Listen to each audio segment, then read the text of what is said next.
在庭院里和丈夫及儿子闲话家常，看起来就像一般的退休生活。不过，这样的悠闲时光，对一向忙碌的挪威前总理格罗哈莱姆·布伦特兰夫人来说，却是弥足珍贵。布伦特兰夫人打破性别成见，成为挪威第一位女性总理，也曾在 SARS 肆虐期间带领世界卫生组织平息疫情。不过，她对这个世界最大的贡献，在于她早在1987年就定义什么是永续发展。过去几十年，她更努力在人类经济发展与社会公益之间寻求均衡发展，因此获得唐奖第一届永续发展奖的肯定。President Ma, please present the Tang Prize Medal.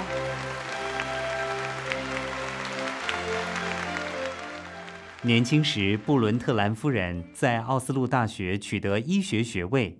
不过，她的人生抱負远远超出单纯的悬壶济世。I didn't think to become, a surgeon or a clinician. I was thinking about society. I was thinking about public health, about preventive medicine, and to have a profession that can help me understand human, people, their surroundings, and to understand society better. So this is why I chose to become a doctor in the first place.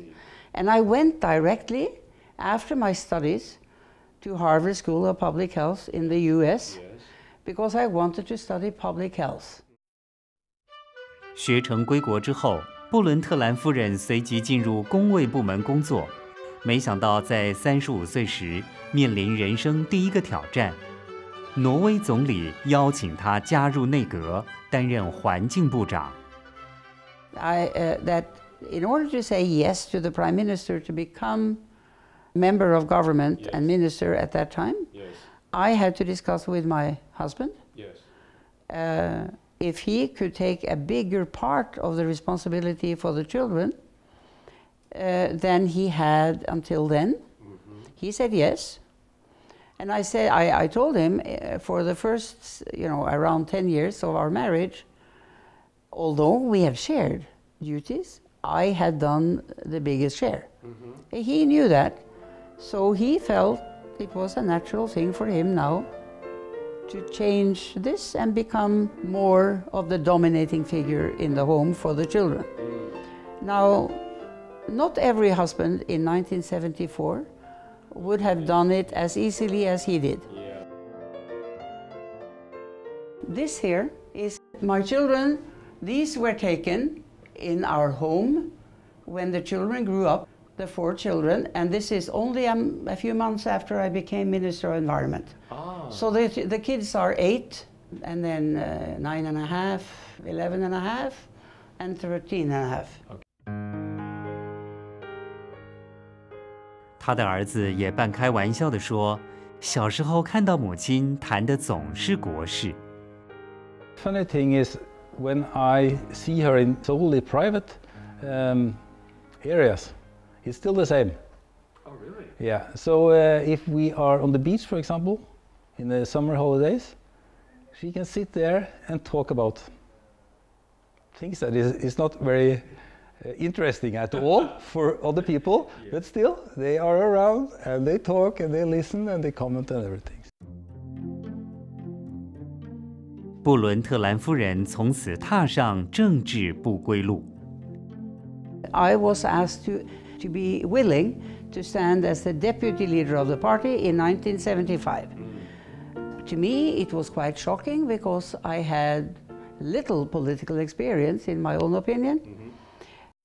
This one is when I am a young environment minister and deputy leader. So this is the leader of the party. This is the prime minister. This is the former prime minister, the one that I served first. And this is the party secretary. So here you have the leadership of the country in the end of the 70s. And you were the only women there. Oh yes, as you can see, yeah. And of course, then I knew that my destiny could be that in the future, maybe I will become the first woman leader of the party. Yes. And 6 years later, I was. So it happened step by step, from all of a sudden becoming an environment minister to becoming deputy, and then leader of the party, and then prime minister. Every Norwegian knew Gro Harlem Brundtland because I see. she was the first female prime minister in Norway in 1981. Yeah. And she was, well, that was quite controversial in Norway at that time. So I think because she was female. a woman, she was more criticized than all the male prime ministers who was before her. 随着试图平步青云，男主内女主外的夫妻相处模式也考验着布伦特兰夫妇。This here is Brundtland, who is taking care of the home. This is my husband, and me and one of the children outside our house. So, you know, they took pictures, they commented on these things. Well, this here, I was receiving something called the Onassis Prize. And one of the other awardees was Ted Turner. Ted Turner of CNN. Yeah. So this picture was taken, and it was used in the Norwegian papers, making fun of my husband holding the bag.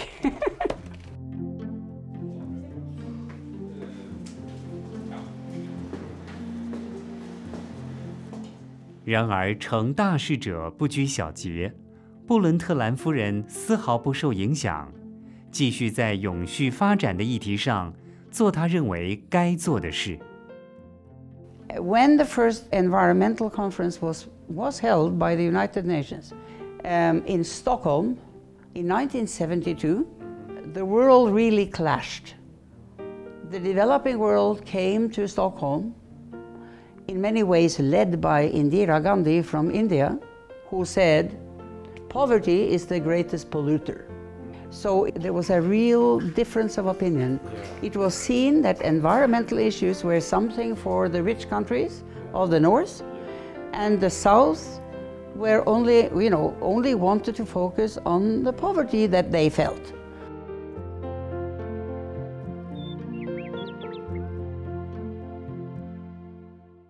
Here you have the Secretary General of the United Nations, de Cuellar, who was the Secretary General who appointed the Commission.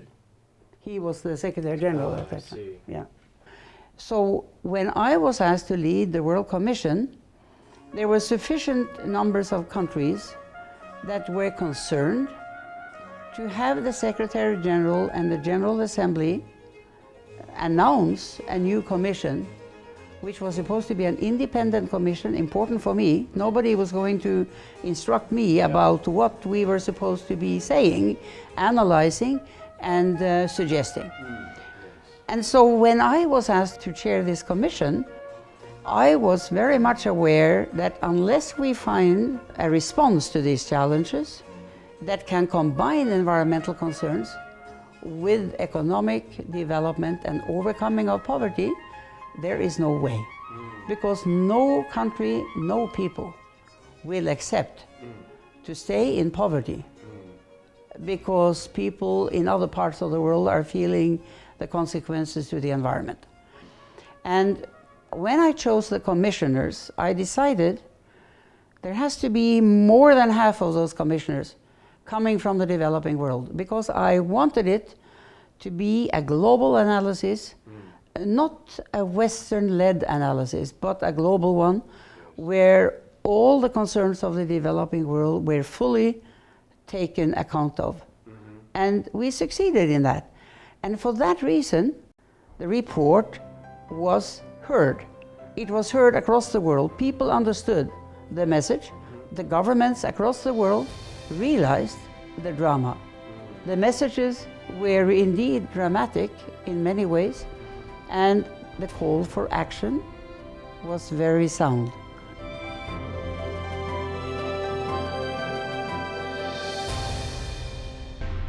1987年，布伦特兰夫人在联合国世界环境与发展委员会上发表了《我们共同的未来》（Our Common Future） 报告，如同一记振聋发聩的警钟，正式将永续发展定义为既能满足我们现今的需求，同时又不损及后代子孙满足他们需求的发展模式。In this report from the World Commission, they recognize that in order to achieve a balanced and harmonious growth, if you like, where both the society, environment and economy is taken care of, we have to change the way we are making politics, we have to change international relations, we even have to change our way of life. Yes. And they state in this book that that is difficult, that is not going to happen by itself. It requires strong political will. She has a lot of courage. Okay. She is, when she thinks that something is important, she goes for it. Okay. Even if someone is, skeptical or criticizing, she just, go for it. 勇往直前，不畏反弹声浪。布伦特兰夫人在永续发展的这条路上越走越坚定。You see, back in already when I was Prime Minister and we had delivered the report in '87, we started putting new policies, improving the policies in Norway as well. So by 1990, we had introduced a carbon tax, not only on the mainland industries and on the use of fossil fuels, but also on the continental shelf, because that had been excluded in the beginning. But from 1990, I decided we must put a carbon tax on the continental shelf. There was a big outcry in Norway, yes, to a certain extent, but across the world in oil exporting countries, they couldn't believe that Norway was taxing its own oil industry, its own exports, but we were. And of course, what has happened is the Norwegian continental shelf is much more clean. So when you look around the world in different parts of the world where oil is being extracted, Norway is far above and better with regard to how much emission per ton of oil extracted. She was a pioneer in many ways. Yes. Because she could talk to the leaders of the G8 or G7. She could talk to heads of government all over the world as colleagues, and so achieved a lot. 实事求是的精神，让学医出身的布伦特兰夫人和其他政治人物很不一样。What is so typical of Brundtland is her sort of the medical doctor's approach to problems. So she has a scientific mind combined with a political one, and a great experience in international affairs. But I would emphasize the medical doctor part of it, because she approaches a problem and trying to articulate the right diagnosis. What actually is the problem? And she would read documents, hundreds of pages, herself, to really learn the problem. Because she felt that as a politician, she could not deal with complicated issues just out of a feeling for the political aspect of it. She had to really know the scientific part of it. I was always very determined to base my arguments and my thinking on facts and evidence and research-based results. So I felt that was my duty. And I think, this is not very regular for politicians to be, most of them, don't put such a great emphasis on it. They maybe they don't have the training. For me, it was natural. But people somehow appreciated it. I think it increased the confidence in my arguments, that they realized that I was always based on facts when I spoke and when I argued. 外界很好奇，为什么不论是公共卫生或是国际政治领域，布伦特兰夫人总是游刃有余？原来她是个速读高手。She's a speed reader. She reads very fast. Really? And I think she learned that, she says so, she learned that at Harvard School of Public Health when she was there as a young medical student. So I would give her a draft and she would take it, a look at it and say, good. Or a memorandum of 3 pages and she said, page 2 is inconsistent with the bottom of page 3 after a couple of seconds. 考验一个接着一个。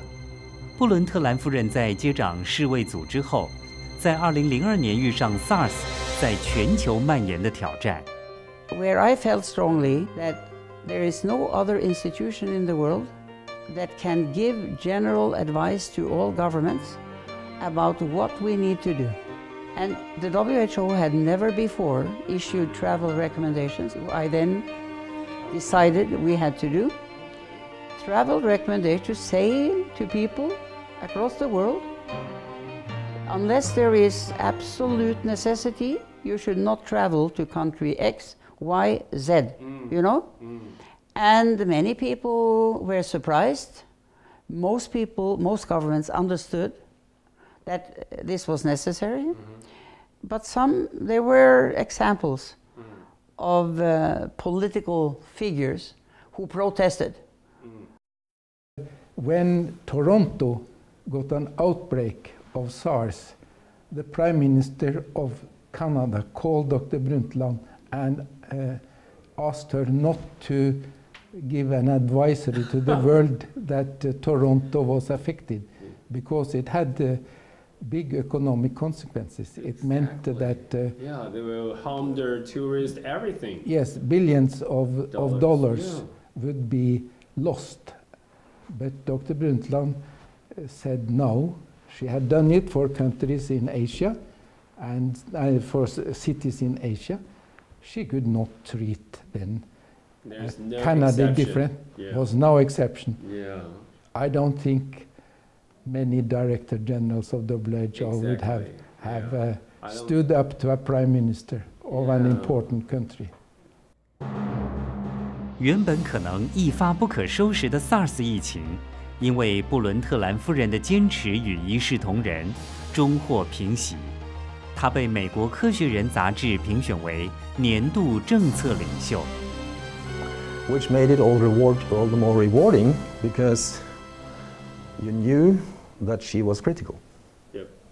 And that she would not sort of let something which was not good enough pass. And of course, that meant a lot of responsibility for everybody else who worked for her, that we had to live up to extremely high standards. But it was also rewarding to work for someone who set very high standards for herself in her work. She is very open-minded when she wants to get a conclusion on anything. Whether it's the color of the wall, new curtains, new solution for government, whatever it is. She asks everyone or several around her to get their opinion. And after having all the opinions, she makes the decisions if she is more or less the one to make the decision. And that is a good thing, because if you only listen to people who gives you the answer you expect or you want, then you are likely to get a bad decision, because you haven't got the other input. And that is something I use in my work.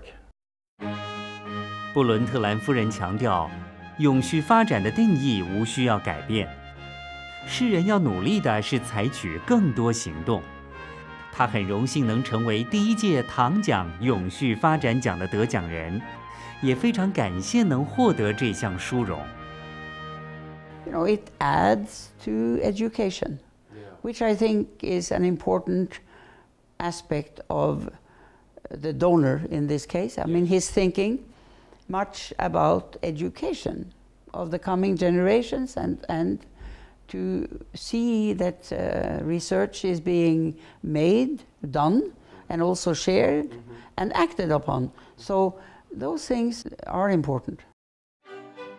The generations that I belong to and the generation after have not done enough so far to prepare for the future in a safe and prosperous way, taking care of the environment and people's rights to prosperity and safety. Now, but the grandchildren, my grandchildren, they have learned about sustainable development already in their early school years. So there is a growing, young generation that now have no excuse. They have known since they were small children about the issues. They are the generation that really have to push for change. And of course, we who are in front or have gone in front of them before have added to the knowledge base. I personally have done what I can to spread the message over the last 40 years. And now, I will continue as long as I'm alive, but I'm counting on you, the young people, to really run with the torch.